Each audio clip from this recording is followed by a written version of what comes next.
We did have a little trade right after the All-Star game that you reported on. What do you have for us?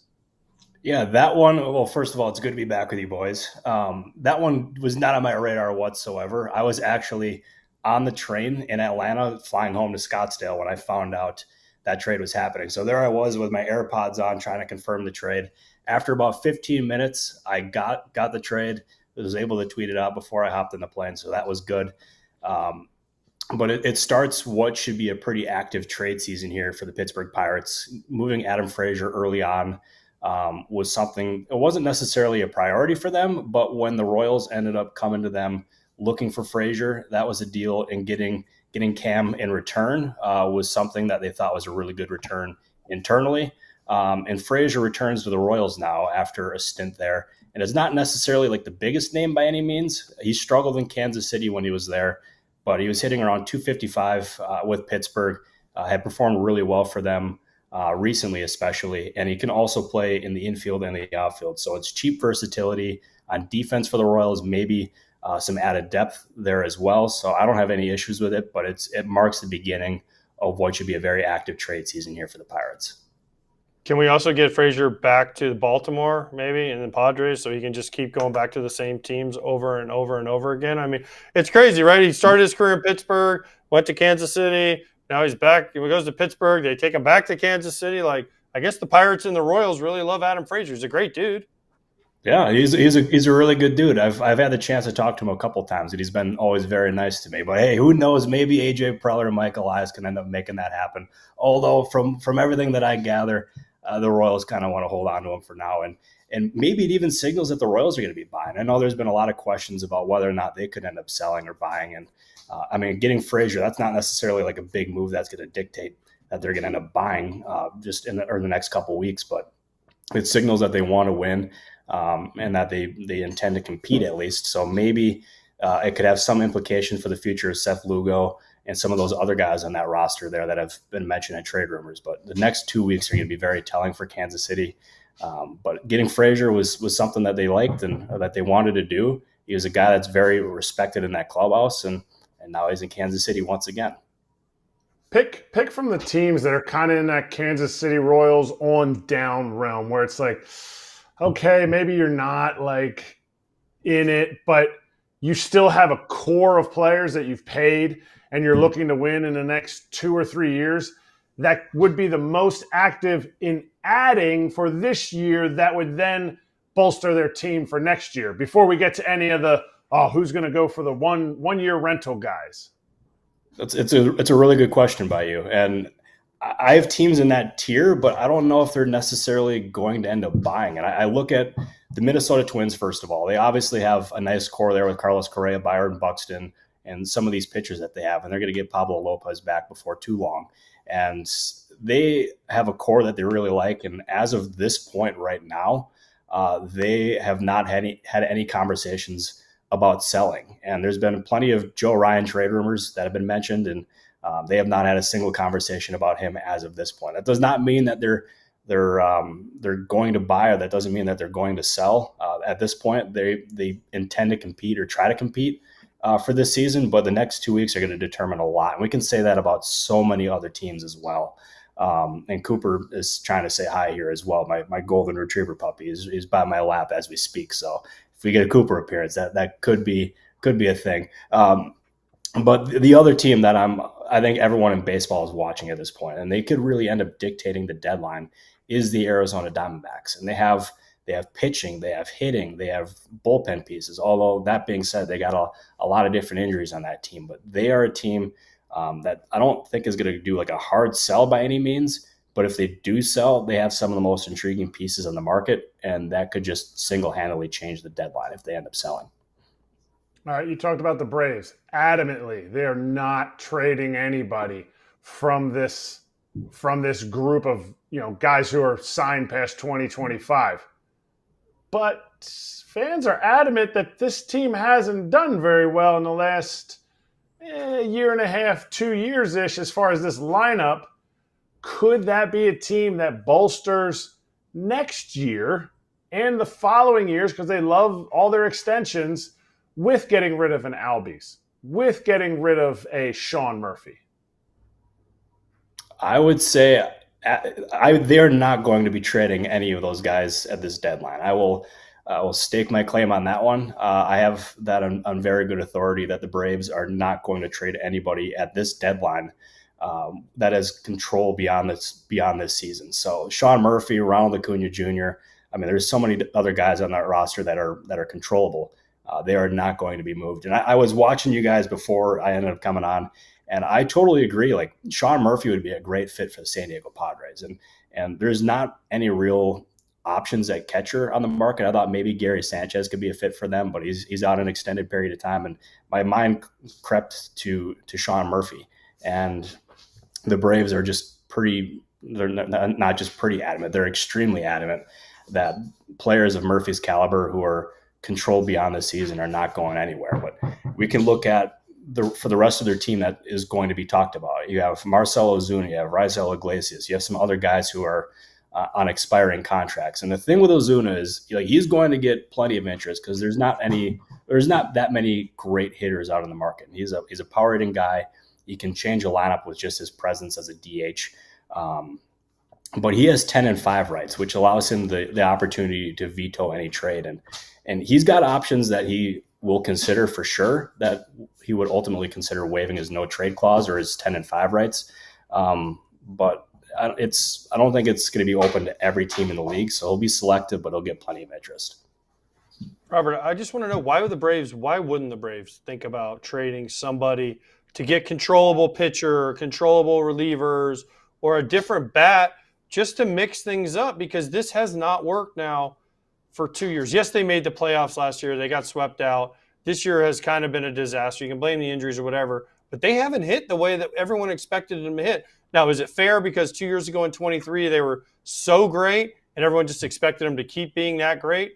Or I just don't understand why they wouldn't try to maybe trade one of their guys that, yes, isn't on an expiring contract and get someone different in there just to break it up a little bit.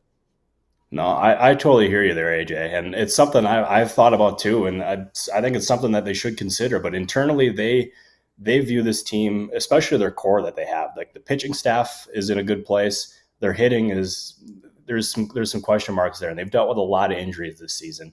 And they believe that once they can get healthy, and they have the core to do so in order to compete next year. So they're not going to do anything that kind of deteriorates their chances of winning next year. They think that this roster can compete. But that being said, I would expect them to try to be pretty aggressive next offseason and trying to fill some of those holes.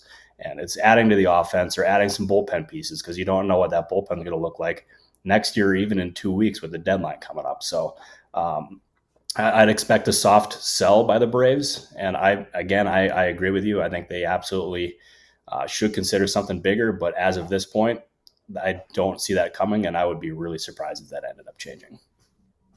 All right, we talk about value. Ryan O'Hearn just finished the All-Star game, and obviously he could be somebody that could be traded, most likely will be traded. His value, though, he has I just looked it up, 140 at-bats against lefties in the last 4 years. He's essentially going to hit only right-handed pitching? Or is there a team out there that could say, you know what, we like what you can do, we're okay giving you that shot, and give them a shot to face lefties and righties and find extra value for maybe just trading for a platoon guy? No, that's a really good point by you. And we could absolutely see some teams doing that, because we've talked about how many teams need pitching, but there are a lot of teams, especially that are in contention, who need offense. And you can look at the Milwaukee Brewers. Maybe they can put him at first base, although we don't know what Rhys Hoskins' situation looks like there. Maybe they could put him in the outfield. The Houston Astros, to me, are a team that makes plenty of sense here as well, and they could put him in the outfield as well. Even the Boston Red Sox, like they need a first baseman. And if they can end up adding O'Hearn, I don't know if the Orioles would do an in-division trade like that. Although that being said, they just traded Brian Baker to the Tampa Bay Rays, so clearly they're going to be at least open to the idea. But that was just a very good return and good value for them to really pass up. But it's a good point by you.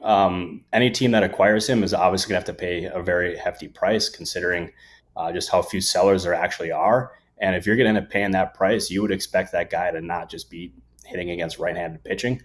You would expect him to be hitting against right-handers and left-handers and trying to provide the most value that he possibly can, especially come postseason time, because that's why all these contending teams go out and get these guys, is they want to get the most value in return, but they also want to have the best chance at winning a World Series. And getting more at-bats for a guy like Ryan O'Hearn, honestly, can only be a good thing for any team. Hey, have you heard of Built? No? Do you pay rent? Yes?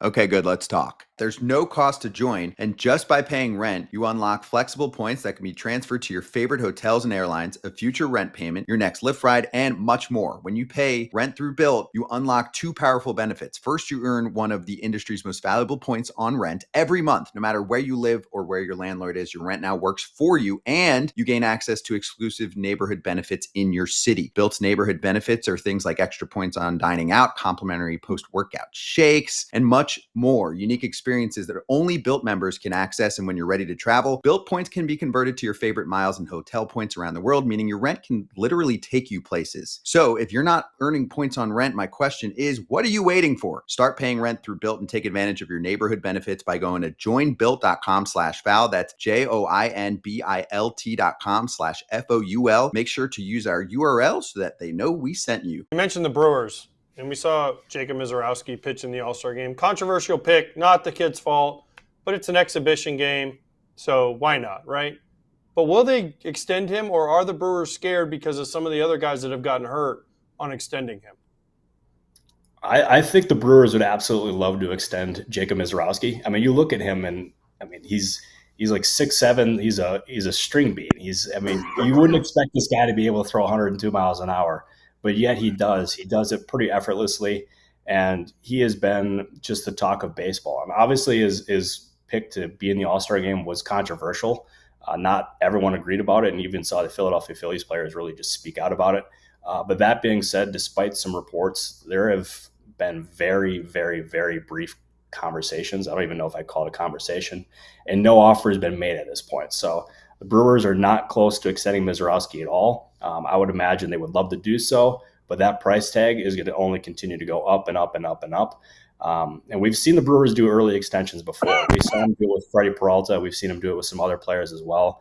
But that is going to be a guy, his value is going to be just so high that it could be tough for them to extend him. But I don't want to get ahead of it. I want the Brewers fans and the Brewers organization to enjoy just like that player that they have, because he's just a superstar in every bit of the imagination, and he should honestly only continue to get better.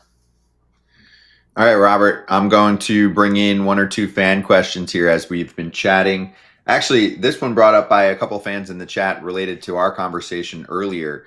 Any center fielders that we're missing that you think could be available and impactful for contenders besides Cedric Mullins and Luis Robert? Honestly, those are the only two that I've really heard the most about from rival executives. And Mullins, obviously, he's had the better production. He's a guy who obviously he would love to stay with Baltimore, but as Ken Rosenthal wrote earlier in the season, there had just been no discussions there whatsoever. And considering his contract status, I would expect him to get moved. But Luis Robert Jr. is the one that I can't get a good feel on that one. Last year, the White Sox were adamant that they were going to hold on to him to try to extract the best value and hope like that he would end up bouncing back. But it has not been the case at all. He's battled some different injuries this year. And if you trade him now, you're not going to get much at all in return. So it'd be the definition of selling low. I think there's a fair chance that he is ultimately moved. But as far as center fielders go, I'm sorry to disappoint, but those are the only two names that I've heard. That doesn't mean that they're the only two being talked about. I want to make that clear. But those are the two most prominent ones for sure. I've actually got one other that I just came up with who can play center fields. Harrison Bader is actually having, I think, the best offensive season he's had in a long time. Looking at OPS plus, at least, he is above average, and usually for several years he's been below that mark. He's at 109. Seen a little extra thump from him. He's got 11 homers in the first half. His career high is 16. Last year he had 12. Year before that, or many years before that, was more in the single digits. So that could be a valuable center fielder for a team if that bat stays the way it is and the Twins decide to sell. So I'll throw that one out there if that's cool with you. No, I think that's totally cool. That's a good shout by you. I like the name, and he's also really good defensively as well. Obviously, like, it's been his calling card for ages. You know how much these teams, especially the analytic heavy teams, love guys who can just play elite defense, and he's the definition of that. And the fact that he stayed healthy, it's not something he's been able to do for the early part of his career. So I think that's a worthy name if the Twins do decide to sell.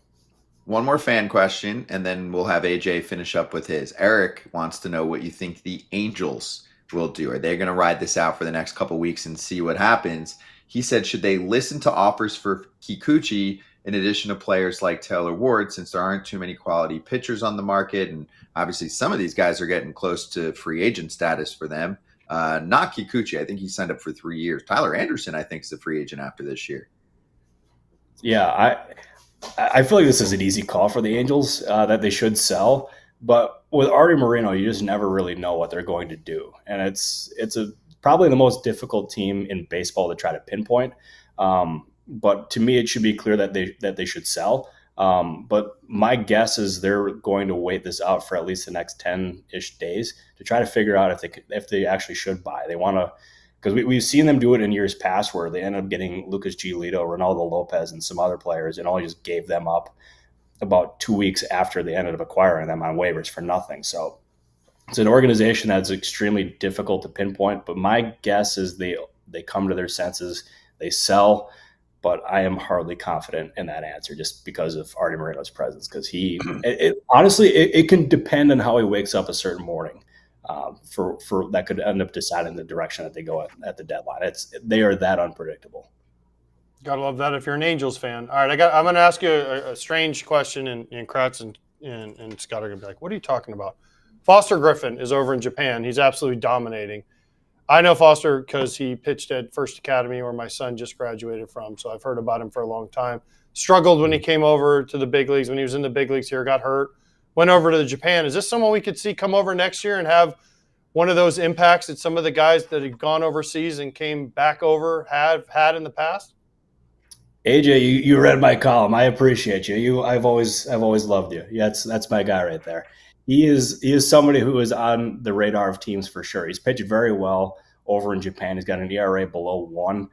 He's tweaked some different things with his arsenal. I'm not ultimately familiar exactly what he's all done, but he is someone who is really turning things around. And I'm not kidding when I say this. I've had 3 different people around baseball reach out to me and ask me for different intel on him and just say that he's on their radar. And I even had one of those people say he's the most under the radar guy entering the offseason. So I think we'll be hearing about his name plenty. And yeah, he's definitely named to keep in the back of your mind for sure.